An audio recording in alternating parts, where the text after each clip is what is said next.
DMTV Info, votre chaîne d'information en temps réel.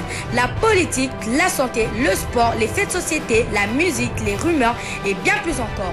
Vous découvrirez cela dans notre chaîne DMTV Info.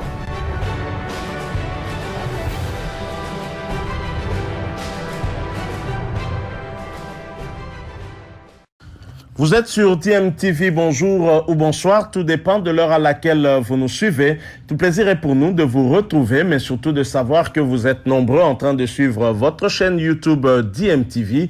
DMTV qui vous propose l'actualité, mais vous propose aussi des analyses et des réflexions sur des sujets d'actualité, sur des faits sociaux ou tout simplement des réalités que nous observons ici chez nous en République démocratique du Congo. C'est l'heure de votre petit tour d'horizon, occasion pour nous de vous proposer les quelques news que nous avons pu avoir de la prestation de certains internationaux congolais ou tout simplement des informations concernant les footballeurs congolais ou des entraîneurs qui prestent un peu partout. Mais ce tour d'horizon, nous débutons par l'Angleterre en Championship, qui est l'équivalent de la deuxième division anglaise avec l'international congolais de Luton Town, nouveau joueur de cette équipe-là. Peli Panzu a été impérial lors de la réception de Peterborough United à l'occasion de la reprise du championnat anglais de deuxième division. Luton Town s'est imposé par 3-0 et Luton Town menait déjà au score à la première mi-temps, 1-0 et puis a inscrit 2 buts en deuxième période. Alors il faut dire que pour cette rencontre, l'entraîneur de Luton Town avait fait confiance à Peli Panzu et l'avait placé bien évidemment en milieu de cette équipe. Il était donc titulaire avec un système de 4-5-3. Peli Panzu était impérial lors de cette rencontre qui va bien démarrer pour eux qui vont ouvrir le score à la 30e minute, à la 30e minute en première période, bien évidemment par Elijah Adebayo qui a inscrit le premier but et arrivé à la seconde période, Luton Town prend encore les choses en main et corse l'addition à la 68e minute par Harry Connick. Ce sera 2-0 et à la 71e minute, Fred va également inscrire le troisième but de Luton Town face à Peterborough et Peli Panzu n'a pas joué toute la rencontre puisqu'il va être remplacé à la 85e minute, soit 5 minutes avant le terme de cette rencontre. Peli Panzu peut être content parce que c'est vraiment c'est par le chapeau de roue qu'ils ont bien commencé et puis l'équipe de Luton Town se positionne d'ailleurs grâce à leur meilleur goal différence en première position après cette première journée. Bien sûr 3 points comme d'autres équipes qui ont eu également gagné leur première rencontre. C'est le cas de Stoke City, de Blackburn, Coventry, Birmingham également qui s'est imposé à l'extérieur face à Sheffield United. Alors bien sûr, le rendez-vous pour Peli Panzu, ce sera d'abord le 10 août prochain. Le 10 août, parce que ce match s'est joué, c'était le samedi 7 août. Donc 3 jours plus tard, Luton Town va se déplacer du côté de Stevenage dans le cadre de EFL Cup. Et en Championship, le rendez-vous pour la deuxième journée, ce sera le 14 août 2021 contre West Bromwich avec un déplacement un peu périlleux vers cette équipe qui vient de la première ligue, West Bromwich, qui va recevoir donc Luton Town de Peli Panzu. Donc on verra bien comment les choses vont se passer, mais il faut rappeler quand même que Luton Town reste sur une très bonne dynamique parce que la préparation de pré-saison avec au moins 4 matchs amicaux a donné comme résultat 3 victoires et un match nul. Donc Luton Town depuis sa préparation n'a perdu encore aucun match. Donc si l'équipe continue dans cette dynamique, je pense qu'il y aura des bonnes choses. On peut dire que lors de ces 5 derniers matchs, Luton Town n'a fait qu'un match nul et n'a perdu aucun. D'abord, c'était le 3 juillet 2021. Luton Town jouait contre Etchin Town, victoire 0 contre 7.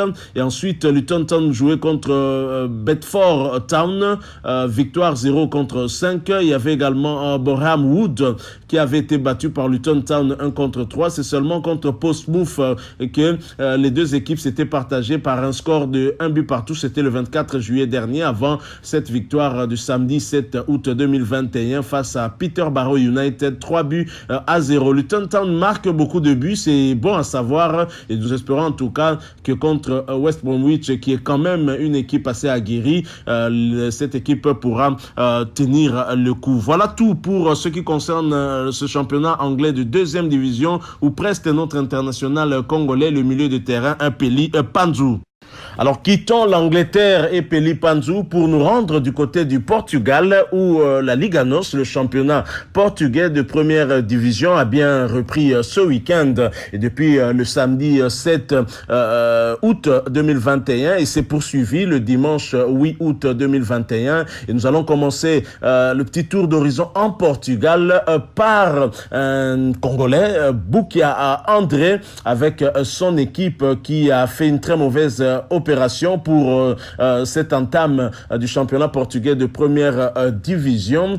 Boukia et son équipe Arouca qui recevait Estoril Praia, défaite 0 but contre 2 au final, score final, puisqu'à la première mi-temps, l'équipe visiteuse menée par 1 but à 0 but contre 1. Et pourtant, lorsque le match débute, le Congolais André Boukia était bien titulaire, lui qui arbore le dossard 10 de cette équipe. Inutile de vous dire que c'est un fin technicien, un bon joueur dont son pied de prédilection est bien le pied gauche. Malheureusement, André Boukia n'aura pu rien faire face à cette équipe d'Estoril qui a sorti en tout cas les gants pour remporter cette victoire, cette première journée. Le match commence bien difficilement pour André Boukia, puisque Estoril ouvre le score par André Franco à la 4e minute.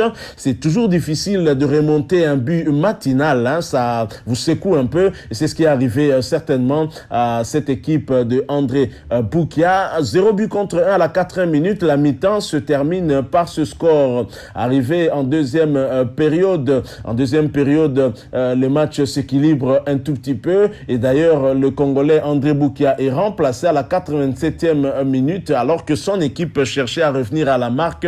C'est au contraire l'équipe visiteuse qui va corser l'addition au temps additionnel à 90 plus 6 pour le 2 buts à 0. Malheureusement, André Boukia devra se ressaisir bien rapidement pour pouvoir remonter la pente. C'est le début du championnat, c'est vrai, il n'y a encore rien, c'est pas encore alarmant, mais quand même, c'est pas bon pour le moral. Il faut dire aussi que la préparation de pré-saison avec un match amical contre Académica à Coimbra, le 10 juillet 2021 dernier, s'était soldé par 2 buts partout, un peu encourageant quand même. Académica, un bon club également.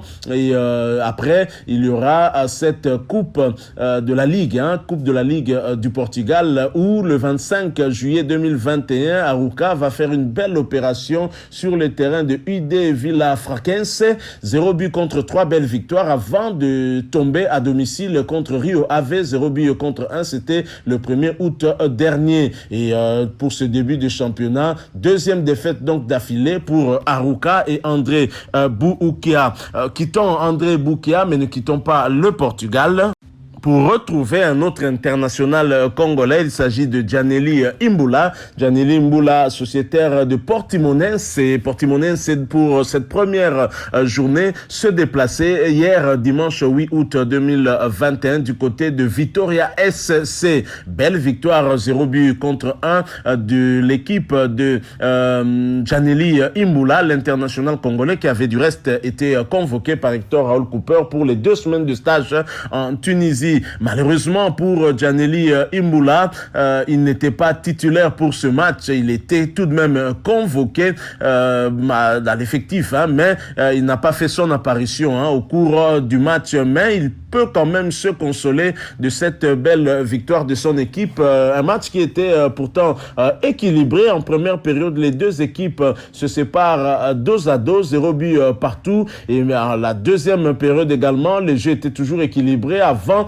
que les visiteurs, donc Portimonense de Giannelli Imbula, puissent ouvrir la marque et trouver donc le chemin de filet à la 86e minute de jeu par Morte et Beto, et qui va donc inscrire l'unique but de la partie qui permet donc à Portimonense de bien entamer cette saison 2021-2022. Nous espérons en tout cas que notre compatriote Giannelli Imbula aura du temps de jeu. On lui a quand même fait confiance un tout petit peu lors de la préparation de pré-saison. On espère qu'il aura du temps de jeu, à lui de travailler dur pour évidemment se montrer digne de la confiance de son entraîneur. Et cette équipe de Portimonense qui avait mal, on va dire, qui n'a pas fait un bon résultat lors de sa préparation de pré-saison, les matchs amicaux, sur les 3 au moins dont nous avons les résultats. Un premier match joué, c'était le 10 juillet 2021. Portimonense s'est joué contre SC Covilla, 0 but contre 1 défaite, avant de faire match nul contre le Sporting CP. Ça, c'était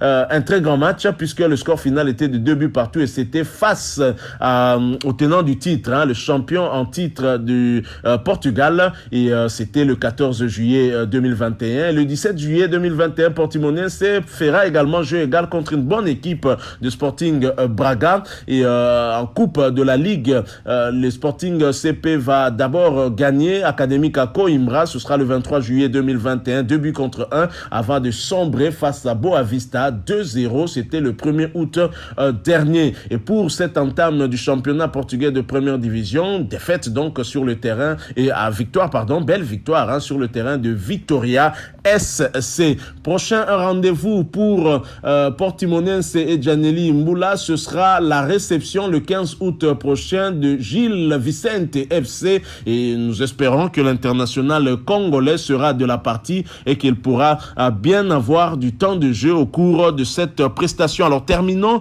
ce petit tour d'horizon au Portugal, et petit tour d'horizon tout court par celui qu'on appelle le demi-dieu. Il s'agit bien de Chancel Mbemba. Chancel Mbemba qui n'a pas aussi raté les débuts de championnat, puisque Chancel Mbemba a joué en tout cas avec son équipe, le FC Porto. Chancel Mbemba qui recevait avec son club le FC Porto pour le compte de cette première journée du championnat portugais de première division saison 2021-2022. Le club de Belenense, Chancel Mbemba et Porto n'ont pas raté en tout cas cette entame de championnat en battant cette équipe par 2 buts à 0. Et bien évidemment, le Congolais, l'international congolais que l'on surnomme le demi-dieu, était titulaire dans la charnière centrale de Porto avec l'expérimenté Pep. Chancel Mbemba était impérial une fois de plus dans cette charnière centrale. Et le match débute très bien pour l'équipe de Porto, puisque dès la 19e minute, cette équipe ouvre le score par Tony Martinez, 1 but à 0 en première période. Et en deuxième période, le match débute également comme il avait débuté en première période, puisque à la 65e minute, Luis Diaz va corser l'addition pour le 2 buts à 0. Et bien sûr, le club visiteur ne va pas parvenir à remonter, et donc le score va en rester là, 2 buts à 0. Belle victoire donc pour Chancel Mbemba et le FC Porto. À noter que Chancel Mbemba a bien évidemment joué toute la rencontre dans cette charnière centrale. Et bien évidemment, c'est un joueur sur qui Porto compte beaucoup. À un moment, on a parlé de transfert, mais finalement, il ne partira pas. Porto cherchera peut-être à le prolonger parce que son contrat va expirer en juin 2022. C'est sa dernière saison avec le FC Porto. Porto qui s'était aussi plutôt bien préparé en pré-saison en tout cas, en battant par exemple le champion de France en titre Lille, le LOSC, par 2 buts à 0. C'était le 25 juillet dernier dans le cadre d'un match amical avant de faire jeu égal avec l'AS Roma. C'était le 28 juillet 2021, 1 but partout avant de punir l'Olympique lyonnais 5 buts à 3 le 31 juillet dernier pour cette entame du championnat portugais de première division saison 2021-2022. Belle victoire pour Porto face à Belenense avant de se déplacer sur le terrain de FC Famalicão. Ce sera le 15 août prochain, et bien sûr nous allons suivre la prestation de Chancel Mbemba une fois de plus. Vous savez, tous ces tours d'horizon que nous vous proposons, c'est c'est justement pour vous donner aussi l'image de nos poulains, de nos Congolais, parce que vous le savez, d'ici quelques jours, la République démocratique du Congo va entrer en lice des éliminatoires de la Coupe du Monde Qatar 2022 par la réception de la Tanzanie ici en RDC. Et donc, il est important pour nous d'être un tout petit peu informés des prestations de nos internationaux. Et ces petits tours d'horizon que nous vous proposons quasiment tous les jours vous donnent une idée sur la forme de nos joueurs. Voilà, nous sommes arrivés justement à la fin de ce petit tour d'horizon. Si vous l'avez aimé, laissez-nous un maximum de j'aime, likez donc cette vidéo. Merci de partager avec nous aussi votre point de vue et n'oubliez pas aussi de vous abonner à cette chaîne si vous êtes nouveau ou ancien mais que vous ne vous êtes pas encore abonné. Activez également la notification en cliquant tout simplement sur la petite cloche que vous verrez apparaître dès que vous serez abonné, parce qu'elle va vous permettre de ne plus rien manquer des prochaines vidéos que nous allons vous proposer. Encore une fois, merci à vous. Nous espérons vous retrouver bientôt avec un autre sujet d'actualité. En attendant, portez-vous bien et DMTV vous dit au revoir.